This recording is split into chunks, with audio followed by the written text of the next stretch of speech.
ولا قوة إلا بالله العلي العظيم. حسبنا الله نعم المولى ونعم النصير. أعوذ بالله من الشيطان الرجيم. بسم الله الرحمن الرحيم.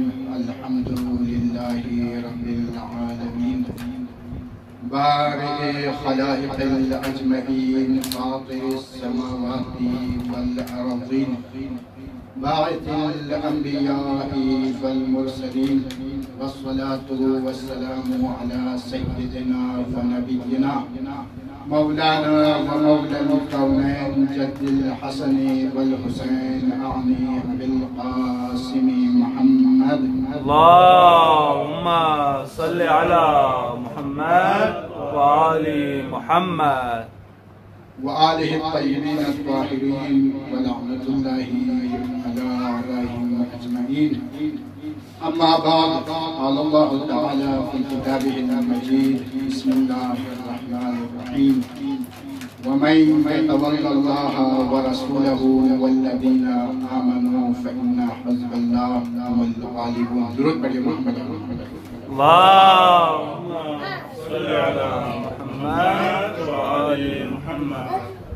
سامعین گرامی، گفتگو کو آگے بڑھانے سے پہلے بارگاہ الہی میں دعا کرتے ہیں: پروردگار مسلمانان عالم جہاں کہیں بھی ہے تیرے احترام میں یا اللہ. خدایا جہاں کہیں بھی فرش ازا کا اہتمام ہو رہا ہے تمام ازاداروں کی حفاظت فرما. پرچم اسلام کو سربلندی عطا فرما. پرچم کفر کو سرنگون فرما. مقامات مقدسات کی حفاظت فرما. خدایا جو بیمار ہیں انہیں شفاء کل عاجل عنایت فرما. جو پریشان حال ہیں ان کی پریشانی کو دور فرما. خدایا جو حاجت مند ہے خصوصاً حاضرین کی جو دلی شرعی حاجات ہیں انہیں پورا فرما. خدایا صاحب خانہ کی جو دلی شرعی حاجات ہیں انہیں پورا فرما. صاحب خانہ پہ اپنے رحمتوں اور برکتوں کا نزول فرما. خدایا ان مجالسوں کے حقیقی وارث امام زمان علیہ السلام کے تعجیل فرما. ان کے اعوان و انصار میں شمار فرما. تمام دعاؤں کی قبولیت کے لیے مل کے صلوات کریں محمد. اللهم صل على محمد وآل محمد.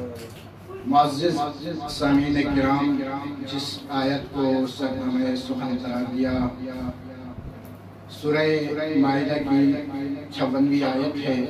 اس میں رب کائنات ارشاد فرما رہا ہے کہ جو اللہ کو اپنا ولی بنائے، رسول کو اپنا ولی بنائے اور صاحبان ایمان کو اپنا ولی بنائے تو وہی گروہ، وہی جماعت اللہ کا گروہ، اور وہی جماعت ہمیشہ کامیاب اور سرخرو.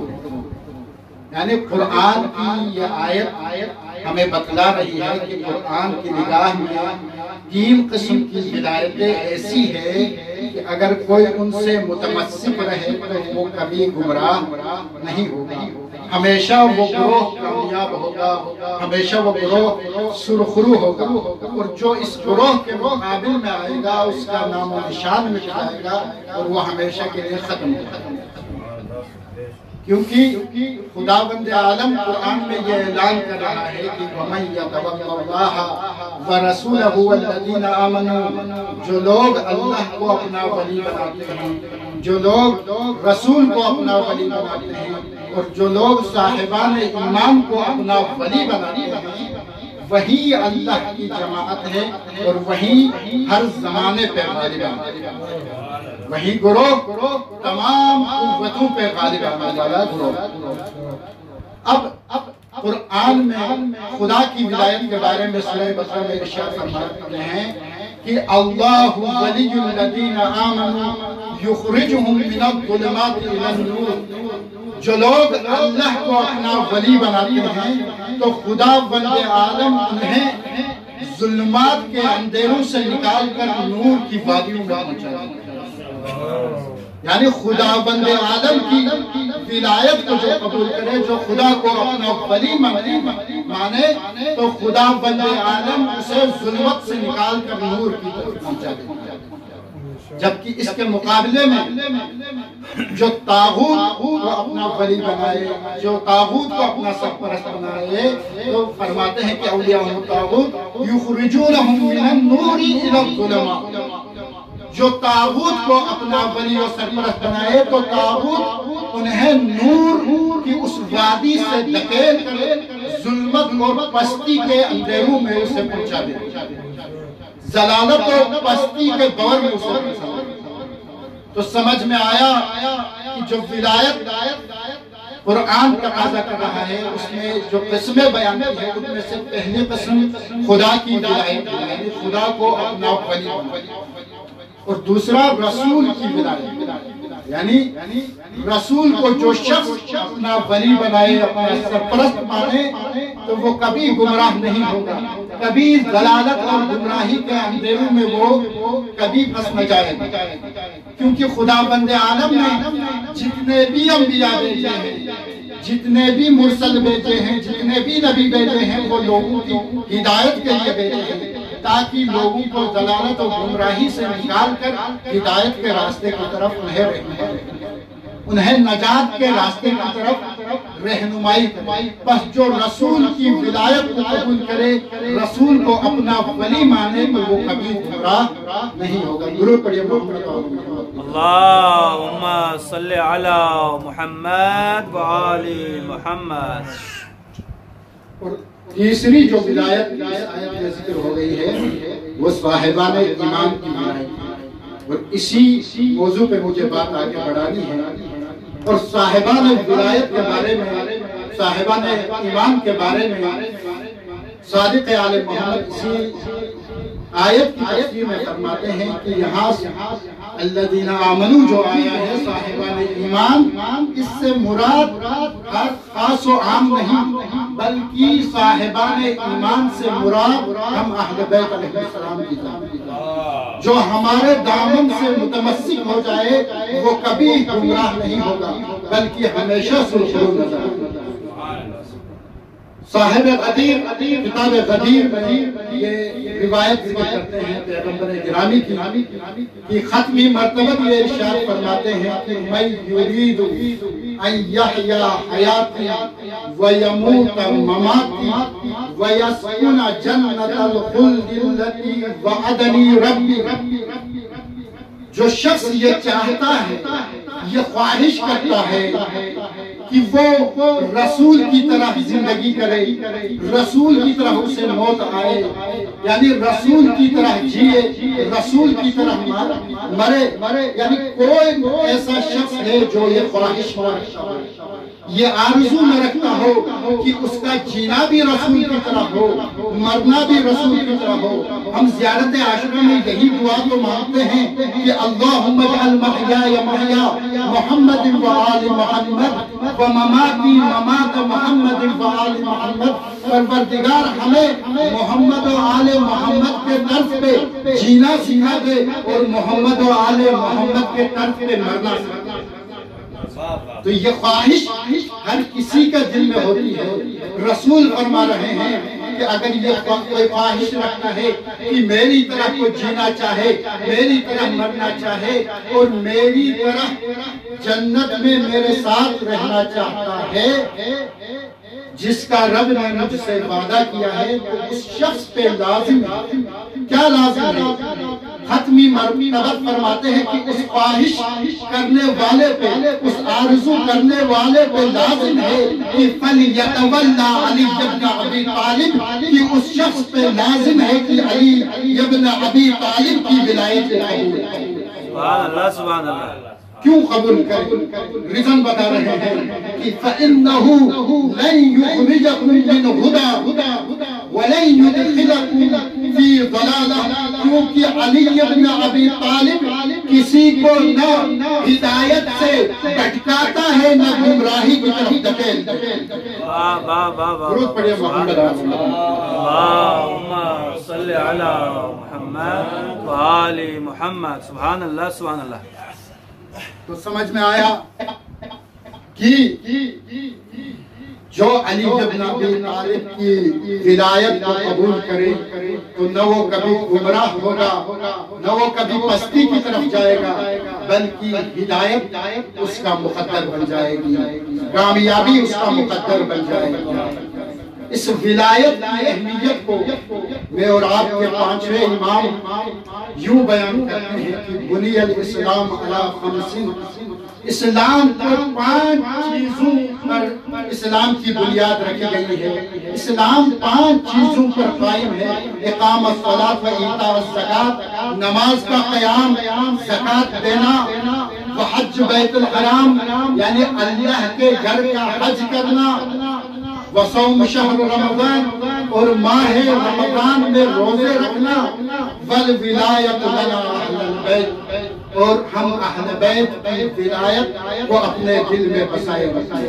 یہ 5 چیزیں اسلام کی بنیاد ہے۔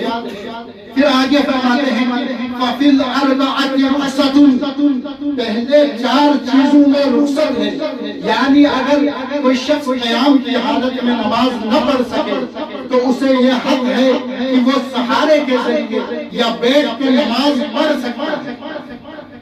اگر کسی کے پاس نصاب زکوٰۃ کی مال نہ ہو تو اس پر زکوٰۃ واجب نہیں ہے۔ اگر کوئی قدرت و طاقت نہ رکھتا ہو تو اس سے روزے ثابت ہے۔ اگر کسی کے پاس استطاعت نہ ہو تو حج واجب نہیں ہے۔ یعنی ان 4 میں رخصت ہے، لیکن ولایت میں کوئی گنجائش نہیں ہے، ولایت میں کوئی رخصت نہیں ہے۔ اگر بیمار ہے تب ولایت واجب ہے، اگر صحت مند ہے تب بھی ولایت واجب ہے، اگر مالدار ہے تب بھی ولایت واجب ہے، اگر تندرست ہے تب بھی ولایت۔ یعنی ولایت میں کسی قسم کا کمپرومائز نہیں ہے، ہر حال میں ولایت واجب ہے۔ معروف حدیث آپ نے کئی بار کتابوں میں پڑھا بھی ہوگا، سنا بھی ہوگا کہ ان الصلاۃ عمود الدین، بے شک نماز دین کا ستون ہے۔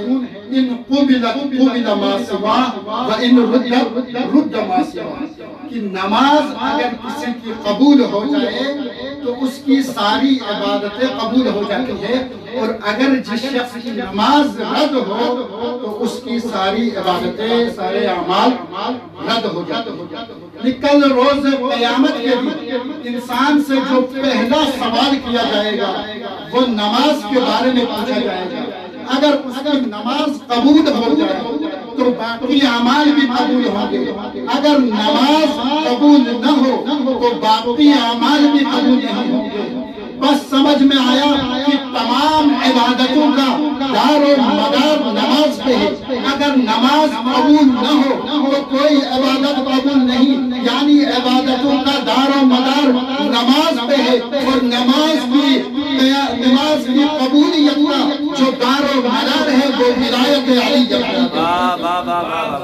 نعرہ حیدری محمد و آل محمد صلوات۔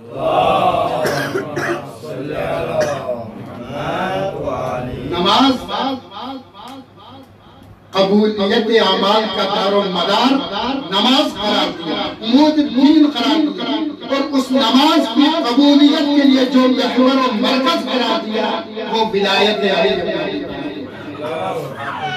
یعنی اگر نماز قبول ہو تو باقی اعمال قبول، اگر نماز قبول نہیں تو باقی اعمال قبول نہیں، اور خود نماز کی قبولیت علی بن ابی طالب کی ولایت ہے۔ آپ نے یہ بھی روایت میں پڑھا ہوگا، میں روایت ذکر نہیں کر رہا ہوں، مفہوم روایت کے آگے بڑھوں کہ اگر کوئی شخص نور نبی جیسی عمر پائے اور ساری عمر عبادت پروردگار میں گزارے، جبل احد یعنی احد کے پہاڑوں جیسا مال راہ خدا میں انفاق کرے، صفا و مروہ کے درمیان سعی کرتے ہوئے موت آ جائے، لیکن اگر وہ منکر ولایت علی بن ابی طالب ہو تو اس کا کوئی عمل قبول نہیں، اس کا نامہ اعمال اس کے منہ پہ مارا جائے گا اور اسے منہ کے بل جہنم میں گرائے گا۔ ولایت علی بن ابی طالب کی اہمیت اس چیز سے اندازہ ہوتا ہے کہ کس قدر ولایت اہمیت ہے. یعنی ولایت علی در حقیقت سرچشمہ نجات ہے، سرچشمہ ہدایت ہے. آج ہمارے ہی درمیان ہمارے ہی کچھ لوگ بھی یہ اعتراض کرنے لگتے ہیں کہ محرم الحرام کی مجالس میں بھی خطبہ حضرات علی کرنے کے علاوہ اور کوئی نواز و نصیحت کرتے ہیں، نہ کوئی تبلیغ کرتے ہیں. میں ان سے صرف اتنا کہوں گا کہ آغاز اسلام سے لے کر اکمال دین تک کوئی صفحہ کوئی پہلو ایسا دکھا دے جس کا ذکر ہو اور علی کا ذکر ہو.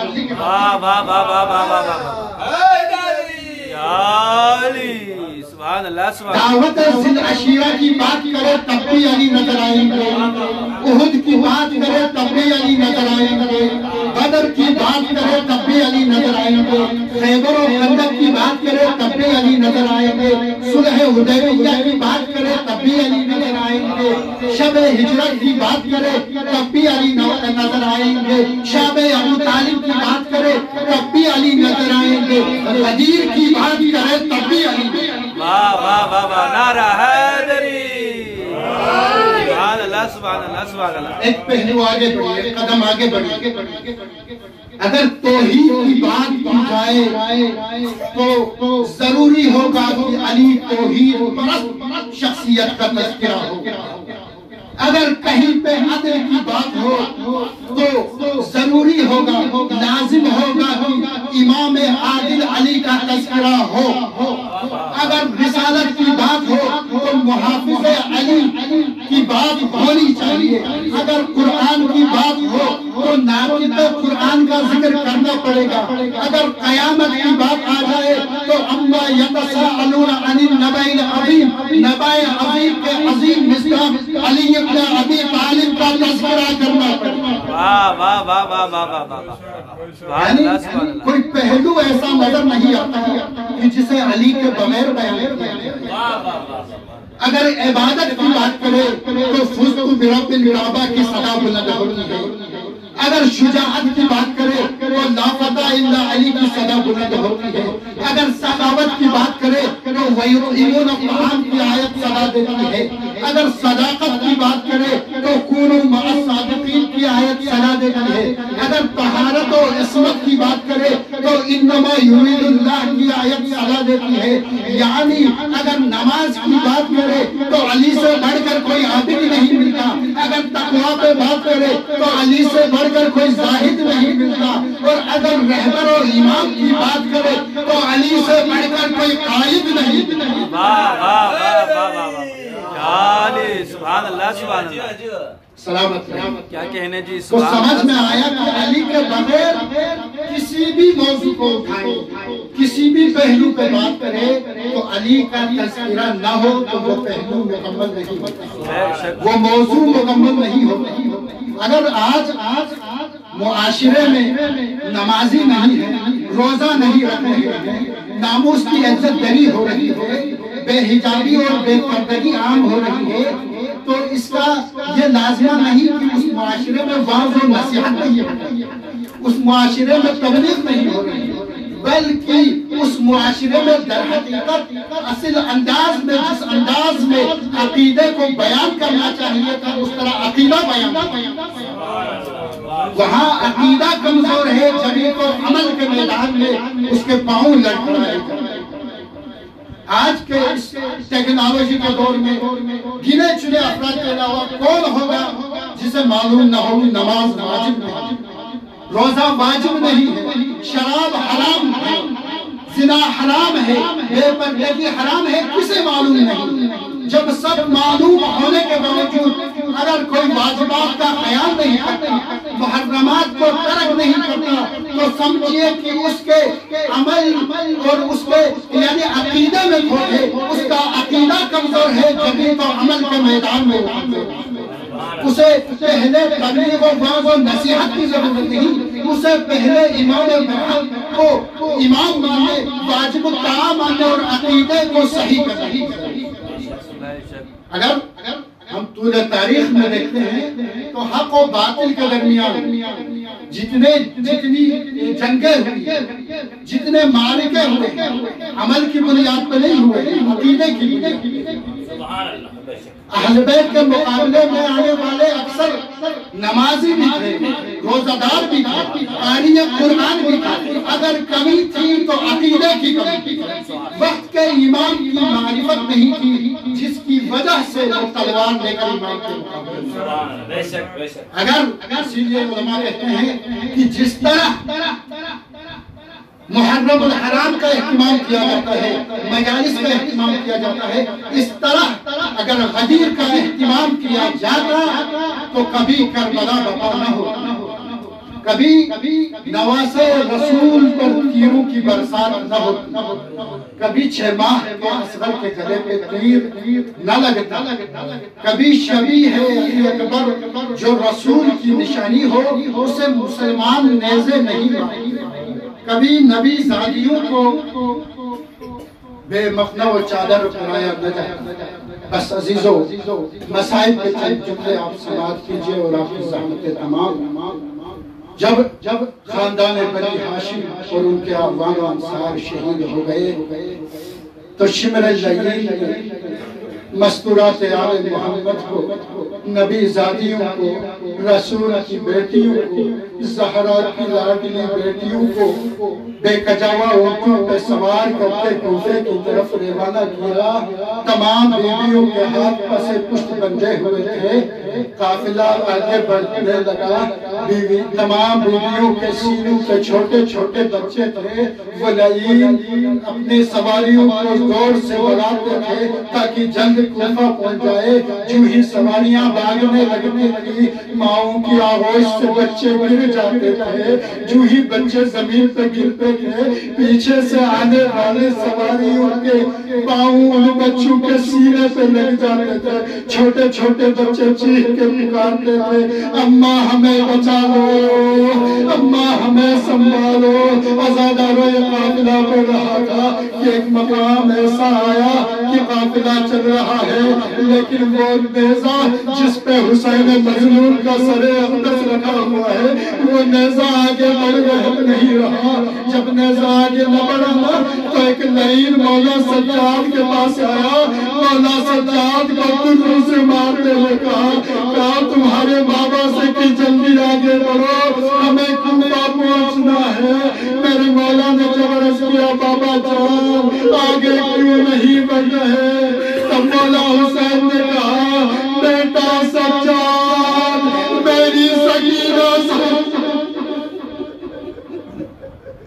میری سکینہ سواری میں نہیں ہے، بیٹا میرے دل میں سونے والی سکینہ، میرے سینے پہ سونے والی سکینہ گر گئی ہے، میں سکینہ کے بغیر کیسے آگے بڑھوں۔ جو ہی یہ سنتا تھا بیویوں نے اپنے آپ کو اونٹوں سے گرایا، سکینہ کو تلاش کرنے نکلی، دیکھا کہ ایک حجاب پوش خاتون سکینہ کو دور میں لیے ہیں۔ جناب زینب آگے بڑھ کر پوچھنے لگی کہ اے بیوی ذرا چہرے سے نقاب ہٹا دو تاکہ کل روز محشر میں اپنی ماں زہرا کے سامنے تمہارے اس احسان کا بدلہ دلا سکوں۔ عزاداروں جب زینب کی زبان سے ماں کا لفظ سننا تھا نا، حجاب والی خاتون نے اپنے چہرے سے نقاب ہٹا کے کہا میری تو پیاری بیٹی زینب، میں تمہاری ماں زہرا ہوں اور یہ میرے لبے جگر حسین کی بیٹی سکینہ۔ کیسا احسان، یہ میرے لبے جگر کی بیٹی سکینہ ہے۔ بس عزاداروں اگلا جب یہ قافلہ ابن زیاد کے دربار میں پہنچا تو اس لعین نے حکم دیا کہ شہداء کے سروں کو لایا جائے۔ جب شہداء کے سروں کو دربار میں لایا گیا تو اس لعین نے ایک چھری ہاتھ میں لی، ایک چھری ہاتھ میں لی اور کبھی اس چھری سے حسین شہید کربلا کے لمحائے مبارک پہ مارتا، کبھی دفتر مبارک پہ مارتا تھا اور کہتا تھا حسین تمہارے دانت کتنے رسول کا ایک صحابی زید بن ارقم بھی موجود تھا. یہ منظر اس سے دیکھا گیا. کہا ہے ابن مرجانہ ابن لبو سے چھری کو ہٹا دو, چھری کو ہٹا دو. ابن لبو کو میں نے دیکھا ہے, میں نے رسول کو کئی بار دیکھا ہے کہ رسول ان لمحائے مبارک کو پہنچا دیا کرتے تھے. تم اپنی نجس چھری کو یہاں سے ہٹا دو. وہ صحابی رسول تھا, برداشت نہ کر سکا, لیکن اسی مجمع میں حسین کی بہنیں, علی کی بیٹیاں, زینب و کلثوم بھی تھی. نہ جانے اس منظر کو کیسے دیکھا ہوگا. حسین کے مظلوم بیٹے سید السجاد نے اس منظر کو کیسے برداشت